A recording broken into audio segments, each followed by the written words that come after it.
हमें पूरे 6 महीने हो गए हैं सहज मार्ग को बताते हुए, और आप लोगों के कमेंट्स भी आ रहे हैं। तो हमने ये देखा है कि ज़्यादातर अभ्यासी ये जानना चाहते हैं कि वह आध्यात्मिक यात्रा में किस स्तर तक पहुंच गए हैं। तो आज हम इसी विषय पर चर्चा करेंगे। हम सब जानते हैं बाबूजी ने सहज मार्ग को 23 वृत्तों में बांटा है, 13 ग्रंथियां और 64 बिंदु। ये 3 क्षेत्र हैं, हृदय क्षेत्र, मनस क्षेत्र और केंद्रीय क्षेत्र। अगर हम इसको और विस्तार से समझना चाहें तो जो मनस क्षेत्र है उसको भी 2 भागों में बांटा गया है। सर्वप्रथम हृदय क्षेत्र आता है, उसके बाद हिरण्यगर्भ आता है, उसके बाद ईश्वरी प्रदेश आता है और उसके उपरांत केंद्रीय क्षेत्र आता है। तो अभ्यासी जब पहले दिन से अभ्यास आरंभ करता है तो वो धीरे धीरे इन्हीं वृत्तों को, ग्रंथियों को और बिंदुओं को पार करता है। जब हम एक बिंदु से दूसरे बिंदु में जाते हैं तो इसका ये अर्थ होता है कि हम एक दशा से दूसरी दशा में प्रवेश कर रहे हैं। तो आध्यात्मिक प्रगति को मापने के लिए हमें इन बिंदुओं से ही पता लगता है। बाबूजी ने अपने समय में कई अभ्यासियों पर यह अध्ययन किया और उनके साथ पत्राचार के माध्यम से इन बिंदुओं को उल्लेखित किया, और हम आने वाले अभ्यासियों के लिए यह स्पष्ट किया कि अगर हम अपनी आध्यात्मिक यात्रा को समझना चाहते हैं तो इन्हीं बिंदुओं के माध्यम से हम अपनी आध्यात्मिक यात्रा को समझ सकते हैं। तो हम इन बिंदुओं के बारे में, इन वृत्तों के बारे में और इन ग्रंथियों के बारे में यहाँ पर थोड़ा थोड़ा जानने का प्रयास करेंगे। बाबूजी के अनुसार हृदय क्षेत्र में 26 बिंदु हैं और 5 वृत्त हैं, और इन्हीं 26 बिंदुओं में हमारी 6 ग्रंथियां पूरी हो जाती हैं। इसके उपरांत हिरण्यगर्भ आता है, जिसमें फिर से 26 बिंदु हैं और 6 वृत्त हैं। उसके उपरांत ईश्वरी क्षेत्र आता है, इसमें 12 बिंदु हैं और 2 ग्रंथियां हैं और 5 वृत्त हैं। तो इस प्रकार से 16 वृत्त तक ईश्वरीय प्रदेश समाप्त हो जाता है और इसमें 64 बिंदु आते हैं और 13 ग्रंथियां आती हैं। तो आध्यात्मिक यात्रा में जब हम आगे बढ़ते हैं तो एक बिंदु से दूसरे, दूसरे से तीसरे, और इस प्रकार धीरे धीरे 64 बिंदुओं को हम पार करते हैं। यही हमारी दशाएं होती हैं। और अगर विस्तृत रूप से देखा जाए तो हमारी 16 वृत्त की यात्रा अहम से अस्तित्व तक की यात्रा है। इसमें एक बात और ध्यान देने की है कि जब हमारी दशा एक बिंदु से दूसरे बिंदु पर जाती है या तीसरे पर जाती है तो हम 4 अवस्थाओं को पार करते हैं, जिसको हमने विस्तृत रूप से अपने एक वीडियो में भी समझाया है। इसमें सर्वप्रथम हमारे साथ सालोक्यता की दशा आती है, हम उस बिंदु में प्रवेश करते हैं। उसके उपरांत सामीप्यता की दशा आती है, उसके उपरांत सारूप्यता की दशा आती है और उसके बाद सायुज्यता की दशा आती है। जब ये 4 दशाएं बिंदु की पूरी हो जाती हैं तब बाबूजी महाराज हमें एक बिंदु से दूसरे बिंदु में प्रवेश दे देते हैं। आध्यात्मिक यात्रा में जितनी भी प्रगति होती है वो केवल बाबूजी के माध्यम से होती है।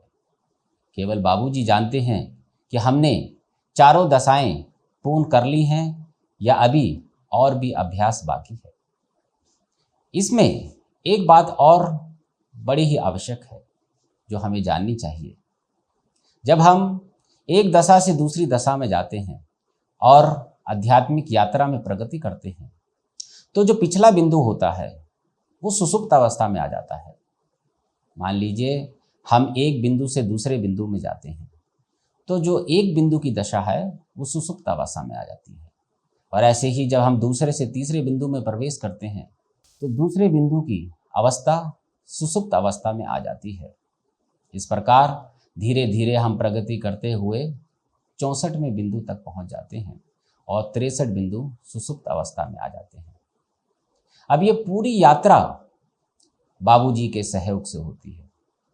हम सब ने प्रार्थना की चौथी लाइन पर कभी ध्यान दिया हो तो उसमें स्पष्ट रूप से कहा है कि बिना तेरी सहायता तेरी प्राप्ति असंभव है। इसका अर्थ है कि बाबूजी ही हमें एक बिंदु से दूसरे बिंदु पर ले जाते हैं। इस तरह बिंदु पार करते हुए हम वृत्तों को पार करते हैं, ग्रंथियों को पार करते हैं और क्षेत्रों को पार करते हैं। लेकिन इसका यह अर्थ कतई नहीं है कि अगर हम बिंदुओं की प्रगति से करते हुए आगे बढ़ रहे हैं तो हम उन बिंदुओं से नीचे नहीं गिर सकते।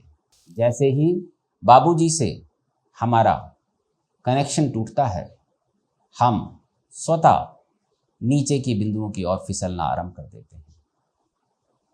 बाबूजी ने कई जगह इसका उल्लेख भी किया है। कई अभ्यासी प्रेसेप्टर बड़ी ऊंची स्थिति से नीचे गिर गए और उनका केवल एक ही कारण था, उन्होंने बाबूजी से अपना संपर्क खत्म कर दिया। ये पूरी यात्रा बाबूजी के द्वारा की जाती है। सहज मार्ग पद्धति प्राण आहुति के माध्यम से चलती है और हम सब जानते हैं प्राण आहुति केवल बाबूजी द्वारा दी जाती है। जब तक हम बाबूजी से कनेक्ट रहते हैं हमारी प्रगति होती रहती है और जिस दिन हम अपने आप को पूर्ण समझकर बाबूजी से दूर होते हैं उसी दिन से हमारी प्रगति तो रुकती ही है, हम आध्यात्मिक यात्रा से गिरना आरंभ कर देते हैं। जिस प्रकार से बाबूजी की सहायता से हम बिंदुओं को पार करते हुए आगे जा रहे थे, फिर हम नीचे की ओर आना आरंभ कर देते हैं। आप यूं भी कह सकते हैं आध्यात्मिकता दो धारी तलवार है और इसमें आगे बढ़ने के लिए हमें बाबूजी का आशीर्वाद और पूर्ण रूप से उनमें समर्पण चाहिए। यही कारण है कि काफ़ी समय से हमें कोई ऐसा अभ्यासी नज़र नहीं आ रहा है जो कि केंद्रीय क्षेत्र तक पहुंचा हो। इसको हम एक तरीके से और भी समझ सकते हैं। हम सब भौतिक जगत में अपना जीवन व्यतीत कर रहे हैं और आध्यात्मिक यात्रा विपरीत दिशा में है। जब हमें 3 प्राणाहुति मिल जाती हैं तो हम अधोमुखी से ऊर्ध्वमुखी हो जाते हैं। इसका ये अर्थ हुआ हम वेग के विपरीत दिशा में चलना आरंभ कर लेते हैं। मान लीजिए आध्यात्मिक यात्रा एक ऐसा बिंदु है जहाँ से किसी नदी का उद्गम हो रहा है। अब हम जहाँ पर भी हैं वहाँ से हम विपरीत दिशा में विपरीत वेग में बाबूजी की सहायता से ऊपर की ओर बढ़ते हैं।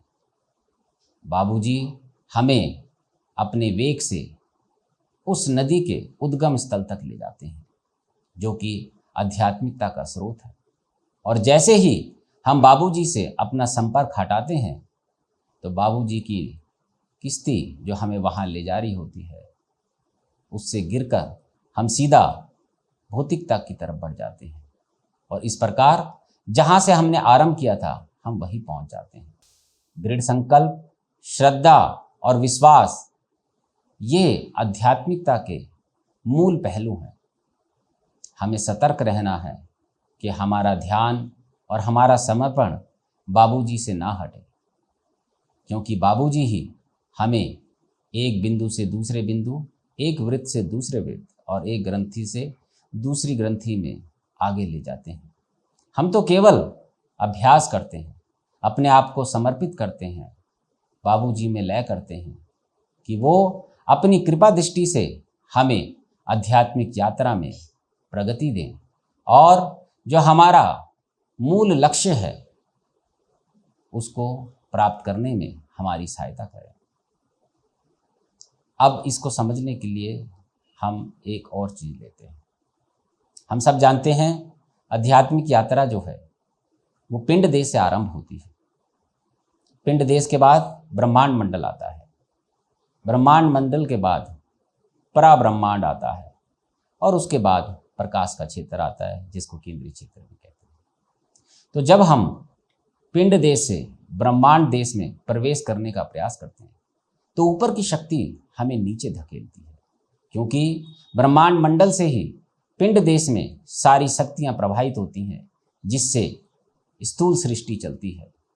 तो जब हम 5वें वृत्त से 6ठे वृत्त में प्रवेश कर रहे होते हैं तो केवल बाबूजी की सहायता ही हमें 6ठे वृत्त में प्रवेश देती है, क्योंकि वहाँ शक्ति का वेग नीचे की ओर होता है और वो बार बार हमें पिंड देश की ओर धकेलता है। अगर हम पूर्ण रूप से बाबूजी में समर्पित हो जाएं तो बड़ी सरलता से हम 5वें वृत्त से 6ठे वृत्त में प्रवेश कर जाते हैं। तो आज हमने ये छोटे छोटे विषय लिए हैं जिससे अभ्यासी ये समझ सके कि आध्यात्मिक यात्रा के कितने चरण हैं और किस प्रकार धीरे धीरे बाबूजी की याद में डूबकर उनके बताए हुए सहज मार्ग का अभ्यास कर कर हम धीरे धीरे एक वृत्त से दूसरे वृत्त में प्रवेश करते हुए अपने लक्ष्य को प्राप्त करते हैं। अगर आपके मन में सहज मार्ग से संबंधित कैसा भी प्रश्न मन में हो तो आप हमसे saintKasturi@gmail.com पर संपर्क कर सकते हैं। आपकी पूरी सहायता की जाएगी और आपकी सारी शंकाओं को दूर किया जाएगा, जिसके माध्यम से आप सहजता और बाबूजी में समर्पित होकर अपना ध्यान करें और अभ्यास करें, जिससे कि आप अपने लक्ष्य को प्राप्त कर सकें।